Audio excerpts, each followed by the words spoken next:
હમણાં દિવાળીના દાડા છે તો લોકોના ઘરે ઘરે શું આવે તમને ખબર? આપણા ભાઈડામાં રમવા આવે. તો તમારે બધાએ મને સાથ સહકાર આપવાના. મેં તો અહીંથી બોલાવું હમરે દીકરા સમજી ગયા તો. મિત્રો આપણે ઘોડિયા રમવાના છે. ઘોડિયા તો બધા ભાઈ બહેનો ખરેખર અવાજ આવવા જોઈએ.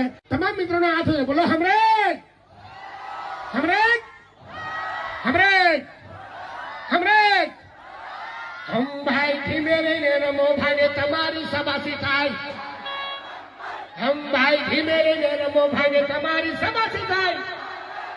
હલી ગોળી લાગે વાગે ફેરી ગોળી જશે બાર. હલી ગોળી લાગે